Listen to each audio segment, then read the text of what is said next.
बेकार आदमी कुछ किया कर, कपड़े उधेड़ कर सिया कर। यही कर रहे हैं महाराष्ट्र के महान नेता राज ठाकरे। और अब उनके साथ उद्धव ठाकरे भी मैदान में आ गए हैं। ये अपने बाप बाला साहब ठाकरे की इज्जत में चार चांद लगा रहे हैं। बाला साहब ठाकरे एक ऐसा नाम, एक ऐसी भूमिका पात्र जिसे महाराष्ट्र क्या पूरा भारत भूलना नहीं चाहता है। वो बाला साहब ठाकरे जिन्होंने शिवाजी महाराज के नाम को आसमान दिया था, उसे ये दोनों गंदी मिट्टी में मिलाने में कोई कसर ही नहीं छोड़ रहे हैं। मैं गलत कह रहा हूँ तो स्टिकर में जूते होंगे, कमेंट्स बॉक्स में डाल दीजिएगा। भाई, तुम्हें क्या लगता है कि चार गरीब लाचार बेबस को थप्पड़ मारकर तुम राजनेता कहोगे? यकीन मानो, तुम्हारी सोच तुम्हारे पैरों तले से जमीन भी खींच लेगी। अरे भैया, ये तो हर राज्य की परिकल्पना होती है और होनी भी चाहिए। पहले मैं, फिर कोई और, सही है। पर ये कौन सी बात है कि महाराष्ट्र में रहना है तो पहले मराठी सीखो?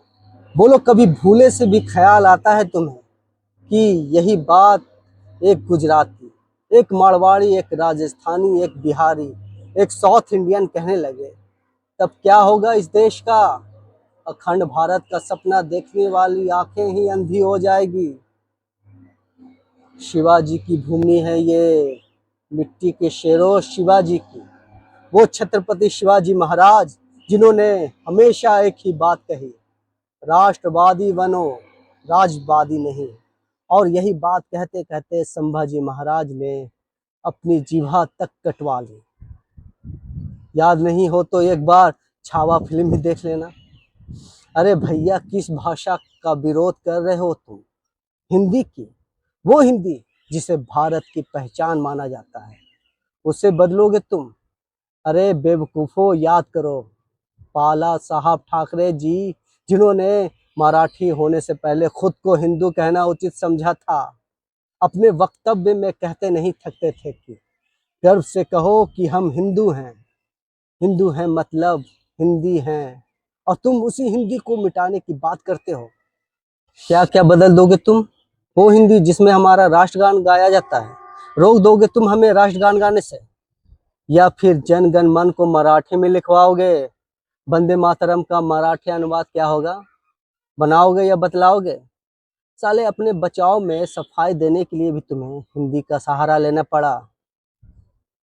और तुम हिंदी को मिटाओगे, किन किन शब्द को बदलोगे, क्या क्या बदलोगे, किन किन होठों से हिंदी मिटाओगे? अरे कमबख्त, तो ये हिंदुस्तान है, यहाँ पैदा होने वाला बच्चा भी पहला शब्द हिंदी में बोलता है, माँ। बदल दोगे क्या? है औकात? क्या क्या बदलोगे? भाई, भाषा एक माध्यम है एक दूसरे से मिलने का, उसे मुद्दा मत बनाओ। वरना जिस दिन हर राज्य ने अपना भाषा पकड़ लिया ना, तो ये महाराष्ट्र सिर्फ मछुआरों का रह जाएगा। फिर छाटते रहना मांडली, झिंगा, भांगड़ा, पॉपलेट। वैसे मैं तुम्हें इतना भाषण क्यों दे रहा हूँ?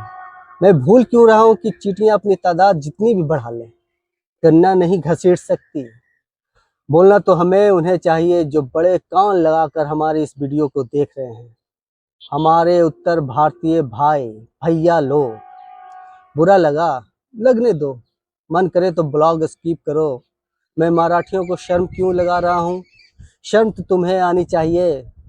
लंबी लंबी हाँकते हो अपने निरहुआ भैया की तरह। मैं महाराष्ट्र में रहता हूँ, कोई नेता मुझे जरा निकाल के बताए। मैं मराठी नहीं बोलता हूँ। क्यों? क्यों निकालेंगे आपको? आप तो बड़े नेता हो, बड़े आदमी, सरकार भी आपकी है। पर उन गरीबों का क्या, जो दो वक्त की रोटी कमाने के लिए अपने को धूप में जला रहे हैं? उनके पास जेड प्लस सिक्योरिटी कौन लाएगा? हमारे हितकारी बनने की कोशिश मत कीजिए दिनेश जी। डिजिटल इंडिया का बच्चा बच्चा आज समझता है कि किसके पुट्ठे में कितना दम है। बड़े हितकारी होने का सबूत देने सोशल मीडिया प्लेटफॉर्म पर आए हैं, तो जरा ये भी कह दीजिए अपने चाहने वालों से कि मोबाइल से निकले, सड़क पर आए उन गुजराती भाइयों की तरह जिन्होंने एक व्यापारी के मार खाने पर अपने गाल पर थप्पड़ महसूस कर लिया और एकजुट होकर हमला बोल दिया। हो सकता है कि आपके पीछे सारे उत्तर भारतीय चल पड़े, मगर ये आप नहीं करेंगे, क्योंकि उससे बिहारियों की ताकत बढ़ जाएगी ना, जैसे गुजरातियों की बढ़ गई। देखा क्या आपने फिर दूसरा वीडियो किसी गुजराती को फिर किसी मराठी ने मारा है? ना दिखा है और ना ही दिखेगा। और अगर दिख गया ना तो प्लीज मुझे भी टैग कीजिएगा। खाली टाइटल में कहना आता है आपको, एक बिहारी 100 पर भारी। हिम्मत है तो बाहर निकल कर दिखाइए ना।